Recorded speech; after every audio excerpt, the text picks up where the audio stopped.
ఏర్పాటు చేసి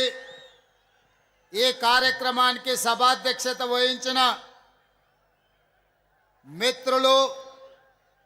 నాకు అత్యంత సన్నిహితులు కూనంనేని సాంబశివరావు గారు సభాధ్యక్షత వహించి భారతదేశంలో ఉన్న ఉద్దండులైన కమ్యూనిస్టు నాయకులనే కాకుండా దాదాపుగా 40 దేశాలకు సంబంధించిన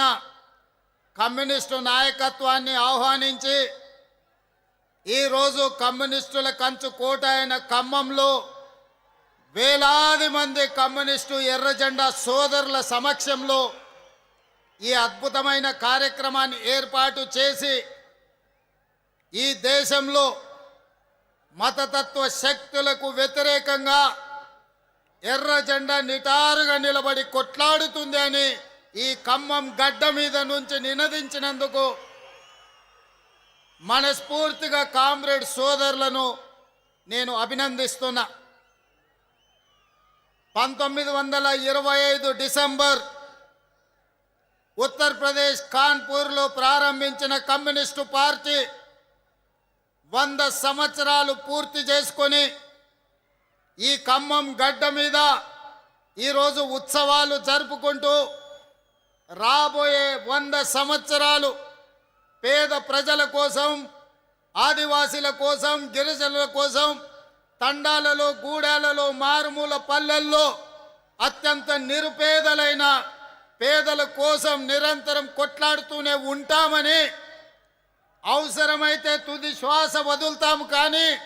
ఎర్ర జెండను వదలము అని చెప్పి నినదించిన కమ్యూనిస్టు మిత్రులను స్ఫూర్తిగా తీసుకొని మొన్న జరిగిన ఎన్నికల్లో పాశవికంగా వ్యవహరిస్తున్న ప్రభుత్వాలను పడగొట్టినం. మిత్రులారా, ఈనాడు ఈ వేదిక మీద నుంచి ఈ రాష్ట్రమే కాదు ఈ దేశాన్ని పట్టి పీడిస్తున్న పాశవిక శక్తులను ఓడించడానికి మనం ప్రతిజ్ఞ చేయాల్సిన అవసరం ఉన్నది. ఆనాడు ఈ దేశంలో దేశ స్వతంత్రం కోసం రవి అస్తమించని రాజ్యాన్ని నడిపిన బ్రిటిష్ తెల్ల దొరలకు వ్యతిరేకంగా 140 సంవత్సరాల అనుభవం ఉన్న ఇండియన్ నేషనల్ కాంగ్రెస్ 100 సంవత్సరాలు అలుపెరగని పోరాటం చేసిన కమ్యూనిస్టు సోదరులు కొట్లాడితేనే ఈ దేశానికి స్వతంత్రం వచ్చింది. స్వతంత్రం వచ్చిన ఈ దేశంలో పేద ప్రజల కోసం తండాలలో, గూడాలలో, మారుమూల పల్లెల్లో ఉన్న ఆదివాసీల కోసం, గిరిజనుల కోసం, బలహీన వర్గాల కోసం, కార్మికుల కోసం, రైతుల కోసం, రైతు కూలి సంఘాల కోసం మీరు నినాదాలు చేసిండ్రు, మీరు పోరాటాలు చేసిండ్రు, మీరు అవసరమైతే ప్రభుత్వం మీద యుద్ధమే ప్రకటించండ్రు. మీరు పోరాటాలు చేస్తే మీరిచ్చిన నినాదం దున్నేవాడికే భూమి అని ఎర్ర జెండా సోదరులు నినాదం ఇస్తే ఆ నినాదాన్ని చట్టం చేసి జమీందారుల దగ్గర, జాగీదారుల దగ్గర, భూస్వాముల దగ్గర ఉన్న లక్షలాది ఎకరాలను ఆనాడు బూర్గుల రామకృష్ణారావు గారు, పివి నరసింహారావు గారు, శ్రీమతి ఇందిరాగాంధీ గారు అగ్రికల్చర్ సీలింగ్ యాక్ట్ తీసుకొచ్చి లక్షలాది ఎకరాలను భూస్వాముల నుంచి గుంజుకొని పేద ప్రజలకు పంచిపెట్టిన చరిత్ర కాంగ్రెస్ పార్టీది. అదేవిధంగా రైతు కూలీలు వెట్టి చాకిరి చేస్తుంటే, దొరల గడీల దగ్గర బానిసలుగా బతుకుతుంటే, వాళ్ళ హక్కుల కోసం వాళ్ళ రక్తాన్ని చెమటగా మార్చి గడీలలో గుమ్మీలు నింపుతుంటే రైతు కూలీ చట్టాలు ఉండాలి, రోజుకు 8 గంటల శ్రమకు కూలి ఇవ్వాలి అని మీరు పోరాటాలు చేస్తే కనీస వేతన చట్టం తీసుకొచ్చి ఆ కార్మికుల కోసం, కర్షకుల కోసం చట్టాలను, శాసనాలను చేసింది కాంగ్రెస్ పార్టీ. అదేవిధంగా ఈ భూమి మీద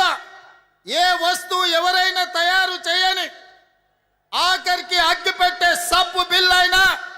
ఉత్పత్తి చేసేవాడే ధరను నిర్ణయిస్తే 6 కాలం కష్టపడి పంట పండించి, దుక్కి దున్ని పంట పండించి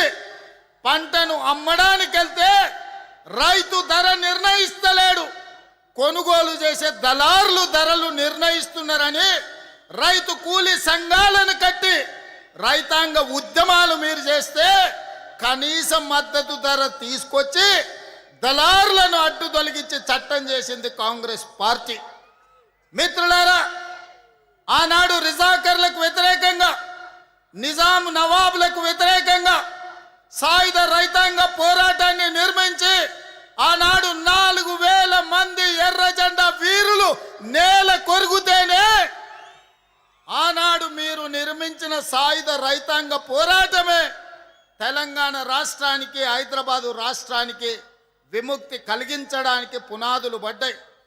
దేశమంతా స్వతంత్రం వచ్చి స్వేచ్ఛ వాయువులను పీలుస్తున్నప్పుడు హైదరాబాదు రాష్ట్రం నిజాం రజాకర్ల కాళ్ళ కింద నలిగిపోతుంటే ఆనాడు ఈ ప్రజలకు విముక్తి కలిగించాలి, ఈ ప్రజలకు స్వేచ్ఛను ప్రసాదించాలి అని మొట్టమొదటి ప్రధానమంత్రి పండిట్ జవహర్లాల్ నెహ్రూ గారు సర్దార్ వల్లభాయ్ పటేల్ పోలీస్ యాక్షన్ ద్వారా నిజాం రజాకర్లను లొంగ తీసుకొని నిజాం రజాకర్లను దిగంతాలకు తరిమిన చరిత్ర ఈ ప్రాంతానికి ఉన్నది. ఆనాడు జరిగిన సాయుధ రైతాంగ పోరాటంలో పుచ్చలపల్లి సుందరయ్య గారు కావచ్చు, చెన్నంనేని రాజేశ్వరరావు గారు కావచ్చు, అలా చెప్పుకుంటూ వెళ్తే ఆ తర్వాత చంద్ర రాజేశ్వరరావు గారుతో పాటు ఆనాడు ఈ ప్రాంతానికి సంబంధించి స్వతంత్రం వచ్చిన తర్వాత కూడా భారత కమ్యూనిస్టు పార్టీ తరఫున పోరాటం చేసిన నల్లమల గిరిప్రసాద్ గారు, అదేవిధంగా శేషగిరిరావు గారు ఈ ప్రాంతం నుంచి ప్రాతినిధ్యం వహించారు. ఈరోజు ఈ వేదిక మీద పువ్వాడ నాగేశ్వరరావు గారు కూడా ఉన్నారు, ఆనాడు సిపిఐ ఉద్యమాలలో పాల్గొన్న వాళ్ళు. మిత్రులారా, ఇవాళ ఒకే ఒక్క మాట నేను వేదిక మీద నుంచి మీకు విజ్ఞప్తి చేయదలుచుకున్నా. ఆనాడు బ్రిటిష్ వాళ్ళతో ఎంత ప్రమాదం ఉండేనో ఈనాడు ఉన్న బీజేపీ అంటే బీజేపీ భారతీయ జనతా పార్టీ కాదు, ఇది బ్రిటిష్ జనతా పార్టీ. బ్రిటిషర్స్ విభజించు, పాలించు, పేదవాళ్ళను అణగదొక్కు అన్న ఆలోచన బ్రిటిషర్స్ నుంచి ఇచ్చిన ఆలోచనతోటే ఈనాడు మనల్ని అణిచివేయాలని చూస్తుంది. ఇవాళ పేదల కోసం